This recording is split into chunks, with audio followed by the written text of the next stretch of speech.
Tervetuloa taas tänne Leffahullu-podcastin pariin. Tällä kertaa alkaa uusi podcast-sarja Kulttikamaa. Ja siinä otetaan aina käsittelyyn kulttileffoja. Nämä jaksot toteutetaan yhteistyössä Kulttileffakaupan kanssa, eli aina otetaan arvosteluun leffoja, joita heiltä saan arvostelukappaleeksi ja joita löytyy myös heidän valikoimasta. Eli tarkoitus on myös niin, että jos innostut tästä leffasta, tästä julkaisusta, niin Kulttileffakaupan kautta voi käydä tilaamassa itselleen. Ja tottahan toki, kun tilaat itsellesi kyseisen leffan aina Kulttileffakaupasta ja käytät siellä koodia sitten Leffahullu yhteen ja isolla kirjoitettuna, niin saat 10% alennuksen myös.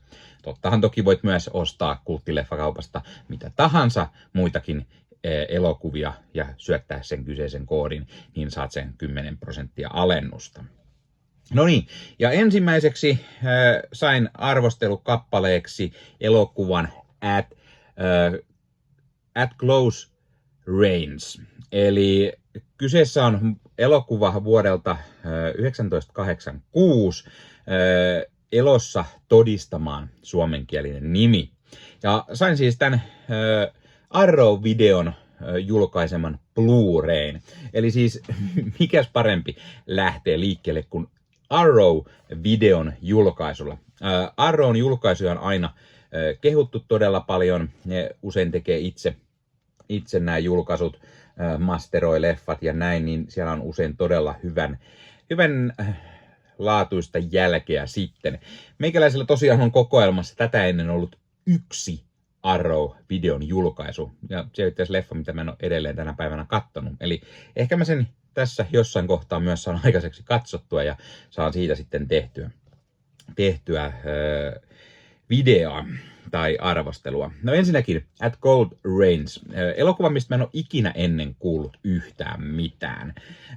Mutta tämä vaikutti todella kiinnostavalta. Ensinnäkin heti tämä kansi jo on sellainen. Sean Penn ja Christopher Walken. 2 kovan luokan näyttelijää. Niin tottahan toki se mua kiinnosti. Ja sitten tällä Kulttikamaa jaksoissa olisi sitten aina tarkoitus arvostella myös itse julkaisu. Eli me puhutaan myös vähän tästä itse julkaisusta. Mitä tämä pitää sisällään, bonusmateriaalit, lisähärpäkkeitä, jos täältä löytyy, Harrolta aika usein löytyy, varsinkin näistä, missä on tämä pahvisleeve mukana. Ja sitten me puhutaan tietty vähän kuvalaadusta, äänenlaadusta ja niin poispäin. Ja totta kai itse siitä leffasta. Mutta sen lisäksi täytyy totta kai mainita, että hei, jos katsot YouTuben puolelta, niin hei, pistä kanavat tilaukseen. Muistutuskellosta päälle, jätä aina, koska tulee uutta sisältöä. Pistä peukkua, jos tykkäät tästä. Jätä kommentteja, esimerkiksi oletko sinä nähnyt tätä leffaa, tai löytyykö sinulta tämä kyseinen julkaisu, tai jos tämä arvostelu innostumaan, tilaamaan tämä kyseinen julkaisu, niin kerro ihmeessä. Tai jos olet muuten käyttänyt Kulttileffakauppaa ja tilannut sieltä, niin laita ihmeessä kommentteja vaikka YouTuben puoleen tai sitten vaikka Spotifyn kautta. Ja Leffahullu YouTube-kanavan jäseneksi voi myös liittyä ja jäsenet saavat aina nähdä esimerkiksi jaksot ennakkoon. Siellä on tulossa taas lisää leffan osteluvideoita, mutta sen lisäksi myös on tulossa paljon muuta sisältöä, kuten paljon arvosteluja, on kulttikamaa ja uudempaa leffaa ja näin poispäin. No niin, mutta At Close Range elokuva siis. Miten mä tätä nyt aloittaisin kuvaamaan? Tämä on periaatteessa vähän niin kuin eräänlainen coming of an age leffa meets heist movie tyylinen. Tämä yhdistelee perhedraamaa, vähän tämmöistä gangsteri-mafia-leffojen tuntua. Tämä on tämmöinen eräänlainen thrilleri ja sitten tässä on ihan yllättäviä juonen käänteitäkin. Ainakin pari, mitä mä en heti osannut itse odottaa, että tässä leffasta tulisi. Pikasen mainitaan tarina. Tässä on siis Sean Pennin tähdittämä tämmönen Brad Jr., joka on tällainen nuori mies. Hän tapaa mukavan tytön ja sitten samalla hän alkaa tutustumaan paremmin omaan isänsä, jonka kanssa hän tai hänen perheensä ei ole ollut väleissä. Tämä isä, jota näyttelee siis Christopher Walken, niin hän on jonkinlainen pikkurikollinen ja sitten tämä Brad Jr. menee töihin isälleen. No hommat ei kuitenkaan suju kuin unelma, sillä Brad Jr. tajuaa jossain kohtaan, että Brad Senior, eli isänsä, ei olekaan ihan semmoinen mukava pikkurikollinen, eikä välttämättä edes ihan pikkurikollinen. Mä tykkäsin tosi paljon ensinnäkin Sean Pennin ja Christopher Walkenin roolisuorituksista. Ne tekee todella hyvät roolit. Heidän keskinäinen kemia on todella hyvää. Tämä ei ole mikään välttämättä hirveän lämmin isäpoika suhde tai lämmin perheelokuva, vaan tässä on mielenkiintoisia juonen käänteitä ja tapahtumia. Ja tässä näyttelee myös Chris Penn. Mä en ikinä muista sitä, siis Chris Penn on Sean Pennin veli. Joo, pitäisi se nyt tietää, koska ehkä ne on sama sukunimi, näyttääkin jonkun verran samalta, mutta aina unohtuu tämä. Chris Penn vetää siis tässä tämmöisen sivuroolin, näyttelee itse asiassa Sean Pennin hahmon Bradin veljeä. Ihan hyvä rooli. Pikkusen olisi saanut ehkä näkyä vielä enemmän leffassa, mutta varsin hyvä veljen rooli.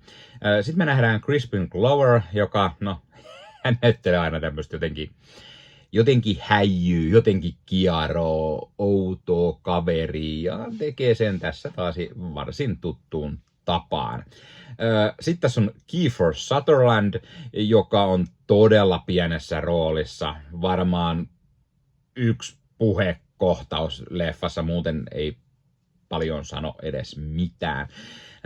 Tosi mukava nähdä häntäkin. Ja tämä on just semmonen, että siis Kiefer Sutherland tai Sean Penn tosi nuorina tässä, kun on 80-luvun puolen välin leffa, niin tosi hauska, kun on nähnyt esimerkiksi 2000-luvulta tai ihan viime vuosina heidän leffojaan, niin on mukava nähdä taas nuoremmissa rooleissa tai nuorempana heidän. Sitten Mary Stuart Masterson on tämän Brad Juniorin tyttöystävä Terry. Metää myös varsin hyvin ja tämän Terryn ja Brad Juniorin rooli tai heidän välinen suhde on ihan hyvin kuvattu tässä. Sen lisäksi mukana on muun muassa Tracy Walteri, Millie Perkins, Aileen Ryan, David Strathairn, Paul Herman ja itse James Foley, joka on siis ohjannut tämän leffan. Herra menehtyi aiemmin tänä vuonna. James Foleyn tunnetuimmat leffat on ehkä Glengarry Glenn Close vuodelta 1992 tai Fear vuodelta 1996. Ehkä Kova pelit Chinatown 1999 ja sitten 50 Shades of Greyn jatko-osat, jotka hän myöskin teki. Ja sitten hän oli ohjaamassa House of Cards-sarjaa useamman jakson verran. James Foley tekee kyllä varsin hyvää työtä, joskin välillä tämä leffa on pikkusen semmoinen oudon sekava. Kiitos ehkä osittain oudon leikkauksen. Semmoinen hyvin 80-lukumainen leffa, että sä et aina ole ihan kärryllä kaikista asioista ja tuntuu, että jotain on niin kuin leikattu pois tai jätetään ehkä kertomatta tai selittämättä. Mutta sitten taas on sitä semmoinen, että ei kaikki ehkä tarviikaan selittää. Tämä elokuvan tarina on hyvä ja siinä on yllättäviä juonen käänteitä, kuten sanoin. Mutta se ei oikein kunnolla tunnu tietävä, että haluatko se olla nuorisoleffa, rikosleffa ja sitten se paikoitellen tasapainottelee näiden välillä ehkä hieman heikosti. Silti kaiken kaikkiaan tämä on yllättävän hyvä leffa ja kunhan se vaan pääsee kunnolla niin kuin vauhtiin ja sitten se saa oikeasti jännittämään, että miten tämä leffa päättyy. Sen lisäksi tästä tulee tosi hyvä kasarifiilis, semmonen puvustus, lavastus, sen ajan kuvaus, musiikki, mitä siellä välillä soi tässä leffassa. Se kaikki, siis siitä tulee vaan semmonen ihanan nostalginen fiilis, paluu lapsuuden teinivuosiin, jolloin tuli katsottua paljon kasari-ysäri-leffoja, tai meikäläinen on syntynyt 85, niin kun tämän tyyliset leffat, niitä on tullut katsottu sitten myöhemmin. Tai jännä, että on tullut 86, mä en ole ikinä nähnyt, tai en muista edes kuuleeni tästä leffasta. Arvosanaksi mä antaisin varmaan At Close Rangeille sen 8/10. Mä kyllä tykkäsin tästä leffasta ja mä ehdottomasti suosittelen. Kannattaa katsoa tää leffa, jos et ole nähnyt. Kuten sanottu, jos haluat, niin tämän Arrown julkaisun voi sitten käydä tilaamassa kulttileffakaupasta itselleen. Puhutaan sitten vähän kuvan laadusta. Eli kuva on todella hyvä tässä julkaisussa. Siis tästä ei varmaan voi Blu-rayn kuva enää parantua. Siis tää on todella hyvin restauroitu ja tää näyttää tosi nätiltä. Kyllä musta niinku tuntuu, että niinku, ei ole varmaan näin hienolta koskaan tää leffa näyttänyt. Eli ei tässä nyt sitten ole 4K-julkaisua myös tullut, mutta ei tää semmoista vaadi. Tää on jo niin hyvän näköinen näin, että niinku jos sulla löytyy tää julkaisu, niin ei sun tarvitse tätä päivittää esimerkiksi 4K. Kyllä tää on varsin toimiva jo näin. Ääniraita. Tässä on ääniraitana ainoastaan häviötön 2.0 stereo. Se on siis ihan hyvä, se ajaa asiansa täysin. Olisi nyt voinut edes olla 5.1, mutta en tiedä, jääkö sitä niinku kaipaamaan välttämättä, niinku, koska tämä toimii aika hyvin tämä ääniraita tällaisenaan. Tässä leffassa ei ole tekstityksiä mitään muuta kuin englanti kuulorajoitteisille, että jos se on se semmoinen, mitä jotain haittaa, niin se saattaa olla pieni miinus. Itseäni tämä ei haitannut. Tämä on tosiaan siis Eurooppa-julkaisu, eli kulttileffakaupan kaikki leffathan on P-alueen leffoja, Eurooppa-alueen alue 2, eli toimii meillä kaikissa soittimissa, ei tarvi erillistä jenkkisoitinta sitä varten. No Extroi tästä löytyy myös mukavasti. Tässä on pari kommenttiraitaa. Toisella kuulla muun muassa ohjaaja James Foleyä ja toinen on sitten täysin uusi, missä kriitikko Adrian Martin kertoo tästä leffasta. Sitten on tuommoinen 30-minuuttinen ohjaajan haastattelu vuodelta 2018 sitten täällä oli kaikennäköistä tämmöistä pikku traileria ja kuvakalleria ja original artworkia ja niin poispäin. Ja katsotaan sitten ihan sisällekin, koska tää on siitä hyvä, että täällä on pikku lisää härpäkkeitä ensinnäkin niille, jotka haluaa tämän, koska joskus kai Arrow-leffoja myydään pelkästään näinkin, niin tässä oli myös tää pahvisleve. Ja sitten täällä on sisällä aimannos vielä härpäkkeitä mukana. Eli tästä kun katsotaan ensin, niin siellä on tämmönen pieni mainos Arrowlta mukana. Ihan hauska tämmönen Arrown oma playerin mainos. Muistaakseni Arrow Player hän ei edelleenkään tänä päivänäkään toimi täällä meillä Euroopassa kai. Paitsi että Eurooppa julkaisee, täällä on tää, mutta no, mielestäni ei kuitenkaan meillä toimi. Hauska, että tässä on tää Weird Science, John Hughes-leffan tämmönen, tää on vähän kuin samalla pikkujuliste, ja se on hauskaa. Hyvä leffa, pitäisi katsoa joskus uudestaan. Sitten täällä on siis ihan tämmösiä niinku postikortti koko luokan kuvia tästä leffasta. Kaikissa on takan toi. Sieltä löytyy mukavaa pikku lisää niille, jotka aina tykkää siitä. Mä ainakin itse tykkään, että on leffassa. Kattokaa nyt, siinä on nuori Kiefer Sutherland ja näin.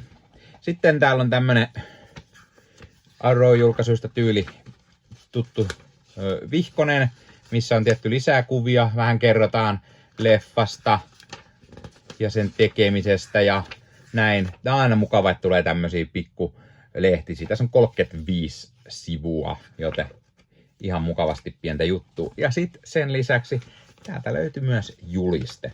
2-puolinen juliste vielä kaiken lisäksi. Eli niille, jotka haluaa, niin voi vaikka seinälle läjäyttää tai sitten tietty pitää sen täällä mukana. 2-puolinen, melko samanlainen. Siinä on puolikkaan naamat molemmista pääosa herroista ja näin. Eli olisi voinut vähän toisella puolella ehkä olla enemmänkin variaatioa. Mutta tämmönen julkaisu, pläjäys tällä kertaa ja ehdottomasti mä suosittelen. Käykää ostaa itsellenne Kulttileffakaupasta tää ja muistakaa jättää he kommentteja. Oletko sä nähnyt tämän leffan? Mitä mieltä sä olet tästä? Tykkäät et? Miksi et? Saiko tää arvostelu kiinnostumaan, että hei sä haluat ostaa itsellesi tämän leffan Kulttileffakaupasta? Muista se, hyödyntää se koodi Leffahullu, saat sen 10% alennustakin vielä ja voit hommata itsellesi. Keräätkö sä Arrow-leffoja? Löytyykö sulta kokoelmasta Arrow-leffoja enemmänkin? Tää on tosiaan meikäläisen kokoelman vasta toinen Arrow-julkaisu. Lisää varmaan pitäisi ostella jossain kohtaa, kun löytyy mielenkiintoisia julkaisuja. Ja hei, jos katsot YouTuben puolelta, niin pistä peukkuun, jos pistä kanavatilauksen muistoskellosta päälle. Näitä aina, koska tulee uusia videoita ja sen lisäksi auttaa kanava kasvamaan. Eli kiitos kaikille, jotka olette kanavan tilanneet. YouTuben puolella siellä on jäsenyydet, superominaisuudet päälle. Sieltä voi jäsenet tulla kanavan jäseniksi ja sieltä saa erikoismainintaa esimerkiksi tohon nimen, kun on kanavan jäsen ja sit saa erinäköisiä hyviä asioita. Näkee ennakkoonkin. Esimerkiksi tämänkin on nähnyt varmasti jo aikaisemmin, jos on kanavan jäsen, tämän videon sieltä ja muita videoita tulee. Esimerkiksi täällä on paljon tällä leffahuoneessa kaiken näköistä, mistä on tulossa lähiaikoina varmasti video, niin niitäkin näkee sitten ennakkoon, kun on kanavan jäsen. Joskus tulee jopa pelkästään jäsenille tarkoitettuja videoita. Ja sen lisäksi on kaikki korostettuja vastauksia ja tila ja tämmöisiä merkkejä ja muuta kaikki. Kyllä te tiedätte YouTube-juttut. 0,99 € kuussa tai 2,99 € kuussa, niillä saa erinäköisiä asioita, kun tilailee tai on kanavan jäsen. Ja niitä supertykkäyksiä, superkommentteja, kaikkea voi laittaa, niin siitä tulee muutamat 10 sentit sitten tähänkin suuntaan. Eli kiitos kaikille, jotka olette niitä laittaneet. Ottakaa Leffahullu somekanavat haltuun, Instagrami, TikTokki, Facebook-sivusto, jäne. Meikäläinen tekee Marvel Podcast Suomea, Star Wars Podcastia ja sitten sen lisäksi meikäläinen kuuluu Leffamediaan, jos on yli 30 sisääntuottajia, jotka rakastavat leffoja ja sarjojen katsomista, niiden arvostelemista ja kaikkeen leffoja ja sarjoihin liittyvää. Sieltä löytyy leffa- ja sarja-aiheiset uutiset, huhut, trailerit, sieltä löytyy haastatteluja, kaikennäköistä leffa- ja sarja-aiheista. No niin, tämä oli Leffahullu podcast tällä kertaa. Ei muuta, ensi kertaa. Se on moro.